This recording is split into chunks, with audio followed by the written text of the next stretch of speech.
जैन साथियों, कैसे हैं आप लोग? उम्मीद करता हूं कि स्वस्थ होंगे, अच्छे होंगे, परीक्षा की तैयारी भी अच्छी तरीके से कर रहे होंगे। स्वागत है मेरे एक छोटे से वीडियो में। मैं आपको कुछ जानकारी प्रोवाइड करवा रहा हूं। अभी जो परीक्षा जो पिछली बार हुई है अभी विगत महीनों में उत्तर प्रदेश पुलिस की, उसमें कुछ बच्चों का पहला अटेम्प्ट भी रहा होगा। कुछ बच्चे ऐसे रहे होंगे जो पहली बार परीक्षा दिए होंगे, लेकिन अब री एग्ज़ाम होगा। तो इन दोनों के बीच में जो समय मिल गया है, तो अगर वो बच्चा संवेदनशील रहा होगा अपने प्रति, अगर उसको लग रहा होगा कि मुझे उत्तर प्रदेश पुलिस में सेवा देनी है, तो कहीं ना कहीं वो बच्चा अपनी अच्छी तैयारी कर रहा होगा। और लड़कियों के लिए मैं बता दूं कि इस बार मैंने देखा था कि बहुत सारी संख्या में अलग अलग प्रांतों से लड़के भी लड़कियां भी आए थे। बहुत सारी संख्या में लड़कियों ने भी पार्टिसिपेट किया है इस बार उत्तर प्रदेश पुलिस में सेवा देने के लिए। तो जहाँ तक मैं मान रहा हूँ कि जो मेरिट का सवाल है, जो लड़कियों के मन में रहता है कि हमारी मेरिट कम जाती है, ऐसा इस बार होना मुझे नहीं लग रहा है, क्योंकि मैं जान रहा हूँ कि रेशियो जो है वो इक्वल रहेगा इस बार। क्योंकि जितने लड़के आ रहे थे परीक्षा देने के लिए, कहीं ना कहीं उतनी ही संख्या में लड़कियां भी परीक्षा देने के लिए आ रही थी। और रही बात पढ़ाई की या री एग्ज़ाम की, तो री एग्ज़ाम की तैयारियां चल रही हैं शासन स्तर से। आपको जल्दी एक डेट अनाउंसमेंट कर दी जाएगी। उससे पहले आप जिस प्रकार से आप अपनी तैयारी कर रहे हैं, वो अपनी तैयारी प्रॉपर तरीके से करते रहिएगा।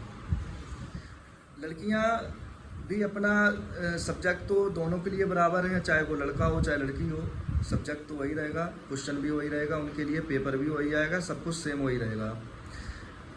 अगर लड़कियां ये सोच रही हैं कि हमारी मेरिट कम जाएगी, तो मेरे हिसाब से जहाँ तक मैंने देखा था, इस बार लड़कियों ने भी बहुत सारी संख्या में, बहुत अच्छी संख्या में पार्टिसिपेट किया था भर्ती होने के लिए। और जब परीक्षा देने आई थी तो मैं देख रहा था कि जितने लड़के थे उतनी ही लड़कियाँ थीं।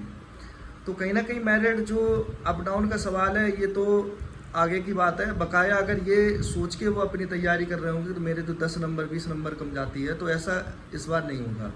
कंपटीशन अच्छा है। और अगर देखा जाए तो इस बार वैकेंसी भी अच्छी है। 60,244 एक बहुत समय बाद इतनी ज़्यादा संख्या में वैकेंसी दी गई है आप लोगों के लिए। तो मैं जहाँ तक उम्मीद कर रहा हूँ कि आप लोग अच्छी तरह से अपनी तैयारी करते रहिए, चाहे वो लड़की हो चाहे लड़का हो, दोनों मन लगा के पढ़ते रहिए। री एग्ज़ाम जो शेड्यूल दिया गया है आप लोगों का, वो जल्द से जल्द कहीं शासन स्तर से आपको डेट बता दी जाएगी।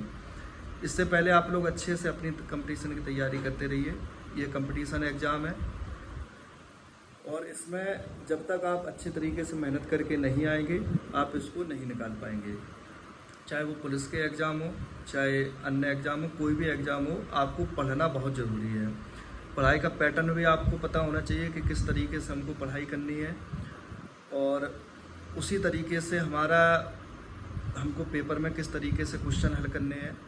एक चीज़ और मैं आपको बता दूं कि क्वेश्चन जो कुछ लड़के इस तरीके से क्वेश्चन करते हैं जाके कि हम 150 में 150 करके आएंगे, तो मैं जहाँ तक मान रहा हूँ उनका सिलेक्शन नहीं होना है। अगर वो 150 में 150 कर रहे हैं, पढ़ने ही वाला बच्चा होगा, अच्छा ही पढ़ने वाला होगा, तो बात अलग है। लेकिन आपको एक एक्यूरेसी के हिसाब से ही क्वेश्चन उसमें सॉल्व करने हैं। मेरे अनुमान के हिसाब से जहाँ तक मैं देखा हूँ, मैं बताऊँ आपको कि जैसे मान लो किसी बच्चे के नंबर 220 हैं और किसी के 215 हैं, तो कभी कभी देखने में ये हमारे सामने आता है कि 220 वाले का सिलेक्शन नहीं हो पाता है, 215 वाले का हो जाता है। तो ये इसलिए होता है क्योंकि उसने 150 में 150 लगा दिया और गलत ज़्यादा हो गई। और 215 वाले के क्या है, उसने एक अपने अनुमान के तरीके से क्वेश्चन किए थे, उसके गलत कम है, सही ज़्यादा है। तो एक्यूरेसी और नॉर्मलाइजेशन भी देखा जाता है इसमें। जिसके ज़्यादा गलत होंगे, भले ही उसके नंबर ज़्यादा हों, तो उसका सिलेक्शन नहीं होता है। तो इस चीज़ का भी आप लोगों को विशेषकर ध्यान रखना है परीक्षा देते समय, कि आपको अपने हिसाब से क्वेश्चन करने हैं कि हम ज़्यादा से ज़्यादा सही करने की कोशिश करें, गलत क्वेश्चन ना हो हमारा।